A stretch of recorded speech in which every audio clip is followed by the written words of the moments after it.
We're in here. We're in here. We're doing it. Lindsey. Yes. Lindsey Lavery. It's me. So, what exactly is your title?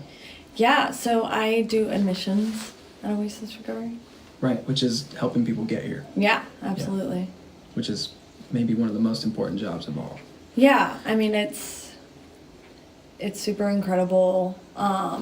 You know, just being in recovery myself, thinking of like when I was in that desperate time and like talking to families and they're just in a state of panic, you know, like they just don't want their kid or spouse or whoever it might be to die, you know, and like being on the other end of that call, and it's super rewarding, like, you know, when someone actually makes it here and to see them when, like, the transition. Yeah. The transformation. Yeah, absolutely. And just the rewards that everyone gets, including, like, family and everyone, is pretty incredible. Has your relationships with your family improved since you got clean? Oh, absolutely. Yeah, you know, actually just recently my dad had a heart attack, and it's been one of the biggest gifts that I've gotten in recovery, was like to be able to show up for him and be there and be that support for him that he was for me for so long, you know? Yeah, because life is still going to happen. Oh, for sure. We're going to encounter like catastrophes and huge challenging situations. I you know, we're going to end up showing up at people's funerals and weddings and stuff because people can depend on us. Yeah. Yeah.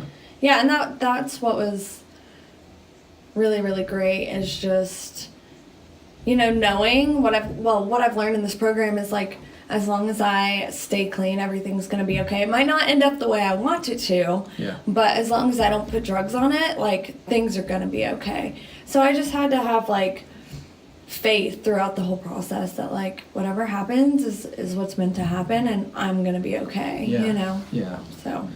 God, I cannot, like, the thought of losing my parents is just, like, so terrifying, you know?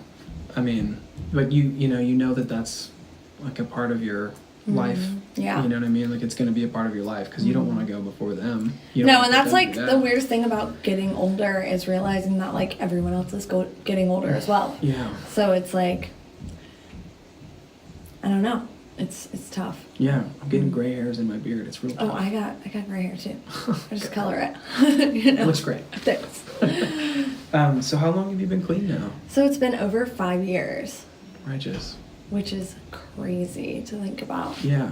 You know, I never thought it would be possible. I really just thought that I was going to die with a needle in my arm, and I hoped that it, like, happened sooner rather than later because I was just so tired, you know?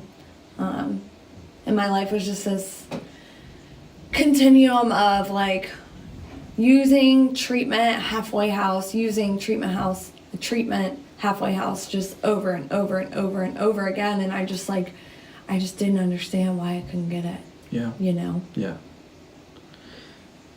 When did it all start? So I dabbled with drugs. Like, I remember the first time I ever got drunk, I was like 13 in middle school, and a friend of mine, like, stole alcohol from her parents, and we got so sick. But I remember, like, that feeling. Yeah. You know, and, like, regardless of the consequences, how sick I was and, like, how miserable it was, I wanted more. Yeah. You know, and that's how I kind of knew, like, uh-oh, you know, we're in trouble. And, like, growing up, both my parents are in recovery. They met in recovery. Oh, so, wow. like, okay. I kind of grew up in the rooms of recovery, so I was like the little kid in the background, you know, coloring. Yeah, I've seen that kid. Yeah, that was me. And so, like, I knew what recovery was, and, like, never did I think that I would be in recovery. Right, we never think it's going to be us. No, I know better. And so, 13, you got drunk for the first time. Yeah, and then, you know, I started, like, partying, skipping school, and this all stemmed from, like, I was always, like, okay at things, but I was never great at anything besides, like, having fun or like being careless. I felt like that's something like I did well at. It's like not giving a shit, you know, more or less. Okay. And so I was dating a guy that was prescribed pain pills, and I tried them, and I remember just getting so sick once again, but like continuing to do it. I didn't even like it, you know, but it was just like the thing to do. And so it just progressed and progressed, and you know, like using the pain pill stopped working, you know, it wasn't enough anymore. So then I started doing heroin, and then I started using heroin IV, and it was just like, it just went downhill so fast. And I remember like always telling myself like, I can stop when I want, I just don't want to, until like, okay, I should probably stop. I tried stopping and couldn't, you know, and that's when I kind of realized, okay, I have a problem, you know. Yeah. How old were you around this time? So the first time I went to treatment, I was 18. Okay. Like I had just turned 18, and I just remember like I was asleep, and my dad went through my car and found syringes, and he like brought them to my room and was like, what is this, you know? And they had been begging me to get help before that. It was very obvious that something was not right, but I finally just agreed, like, okay, like I'll go to treatment, I'll get help. And I went to treatment, and I was there for about 90 days, but I just like didn't take it serious, you know. Did you stay clean the whole 90 days? I did. Yeah. Because I was in a controlled environment, right. You know. Right. And that was just kind of this repetitive cycle I got into. I would use, and when things got really, really bad, I would go to treatment. You know, it was kind of like a way for me to get a break. And I've probably been to 10, 15 treatment centers. Wow. Before I actually stayed clean. Were your folks starting to kind of like lose hope? And oh yeah, I mean, they never gave up on me, and I'm super grateful that I've always had that support because they understood it. Yeah. Like I'm very fortunate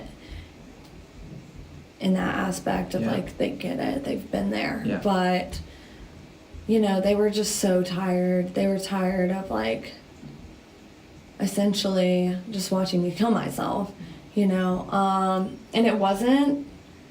So to rewind a little bit, so I think a lot of my using continued because I always knew that they would be there to pick up the pieces. You know, I would get arrested and they would bail me out, or they would bring me to treatment, or I would wreck my car while I was high and they would get me a new one, or, you know, they definitely enabled me. And it wasn't until they were like, okay, do not call us. Yeah. Like, wouldn't answer my phone calls. You know, I'd be like, I'm hungry, and they're like, well, you get money for drugs, you can get money for food. Like, do not call us. And it wasn't until then that I was like, oh shit, like I should probably like take this serious, because I'm losing everything. Yeah. And everyone, you know. I mean, that's rock bottom, right? Yeah, definitely. And I mean, there's been so many different rock bottoms where I really thought it was the last, but it wasn't until like I was just so tired of hurting myself, tired of hurting everyone around me, that I was so willing to do whatever it took. Like, so willing. Like, you could have told me to do anything. If it would help me stay clean, I would do it. And, you know, I went to a state-run detox, and then I went to a 6-month program, and it was like a work camp.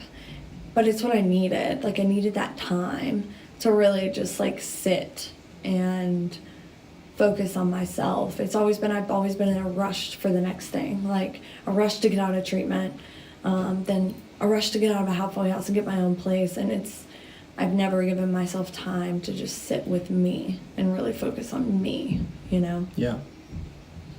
Yeah, well, it's terrifying. Yeah, I mean, you take the drugs away, and here I am left with myself and all my feelings. Like, now what? You know? I mean, because essentially that's part of what appeals to us as addicts, right? It's just like the ability to make the hamster wheel stop turning, make like the feelings like go away, put them on the shelf. Quiet. Yeah. Yeah, and I remember, like, in early sobriety, I had massive anxiety. Mm-hmm. And I realized that I was medicating anxiety. Like, I would drink so that I wasn't anxious, so I could be in social situations and be, you know, calm, and so that I could, you know, socialize without second-guessing every word that came out of my mouth, without being terrified that this person wasn't going to like me or whatever, Right. you know? And this wave of undealt with emotions hit me like a brick tsunami, you know? And I know that sounds terrifying to someone who's like, well, I don't want to have to deal with it. But, like, getting to the other side of it's freedom, you know? The only way through is through. Yeah. You know, Yeah. There's no other options. And it was kind of like I tell a lot of people that are calling to get treatment is like, okay, we're at this crossroad. Like, we know we have a problem, right? So it's like, we have one or two options: continue to live the way we're living in this misery, or get help. Yeah. Like, it's super unfortunate that this is where we are, but this is where we are, and we gotta go one or two ways. Right. You know, and that's kind of what I had to do, was just make that decision. Because unfortunately, it's not just something that goes away on its own. No. You know? No. And we can't do it alone. Absolutely not. No. I mean, like, it didn't make any sense to me, though. I hated the fact that I had to get help. You know what I mean? I wanted so badly to just sit in my room and think my way out of thinking crazy. Oh, yeah. But you can't. If you're crazy, you can't think your way out of thinking crazy. No. You know what I mean? Yeah. What did you fall in love with in sobriety? Like, what's some of the stuff that you found that you're passionate about? Yeah, I mean, so I have 2 kids. I have a 3-year-old, she's almost 4, and then I have a 9-year-old. So really just being a mom, you know, like, when I was using, I was not a great mom, you know. I always told myself, like, I was there, but, like, was I there? You know, I was high. And, like, being able to, like, say, like, I'm a really good mom today, like, I'm a damn good mom, and, like, being able to show up for my kids and, like, give them the life that they deserve, and, you know, just being, like, a productive person, like, coming to work every day and, like, doing a good job at that, and, you know, just helping other people too has been, like, so instrumental for my recovery, you know. Like, sponsorship's a big part of my life. You know, and it's kind of crazy. I was in a meeting the other night and people were talking about, like, the thought of, like, a drug addict being able to help another drug addict get clean. And I was just kind of thinking about that, and I was like, that sounds insane. Right. You know, like, it really sounds crazy, but it's like, I can't think of a better way to recover, is, like, you know, really the beauty behind it. And, you know, there's so many things that I'm finding that I like. Like, I like camping, which I Nice. didn't think that I really liked. My idea of camping before was, like, just going in the woods and getting drunk as possible. Sure. You know? So I just like to spend time with my family is really the biggest one, and just enjoying those little moments that I was, you know, too wrapped up in myself previously to enjoy. Yeah. Did you, have you ever read Russell Brand's book, Recovery? No, I haven't. I got it, like, on audiobook, and I listened to the majority of it. I haven't quite finished it yet, but he had this really interesting thing that he said in there about how, you know, it's, like, really easy to tell, I mean, to a certain degree, that you have, like, a drug problem. Like, if you sew up crack, or you know, you're doing heroin, it's, like, it's, like, pretty blatant, right? Yeah. I have this problem. He's like, but then, like, my addiction morphed, you know, as I got clean, and then I have all these other things that I didn't realize I was addicted to, you know, like, maybe it's sex or love or relationships or whatever, or it's food, or some people it turns into the gym, you know, like, it's like, or fame, or these ideas, these fantasies, you know, like, I have, now that I've gotten clean and I've got some time under my belt, like, now I'm like a scientist. I'm like, okay, that's a problem. Yeah. You know what I mean? And I'm just, like, doing all these, like, fine-tuning things. Did you find that you have other stuff that you have to work on? Like, do you behave like an addict in other areas? Oh, yeah. I mean, through and through, I'm an addict, whether it be a substance or a behavior or, anything really. But, you know, the amazing thing about recovery is it doesn't have to just be drugs. Like, you can apply what you've learned for anything, you know, like, I do start to obsess on specific ideas, like, you know, like, I really wanted this dog, you know, like, so I was, like, obsessing over getting this dog, and I got the dog, you know, and, like, I love him, and he's great, but it shows up in so many different areas of my life, and it, you know, like, shopping, anything to, like, not feel what I'm feeling, or just kind of get out of myself.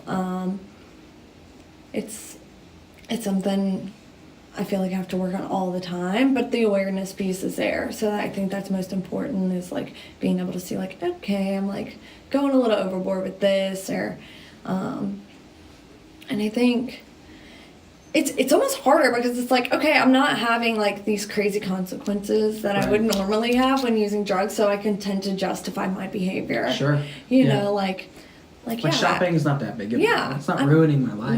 No, until I'm like, okay, look at my bank account, like, whoops. No, absolutely. So it's,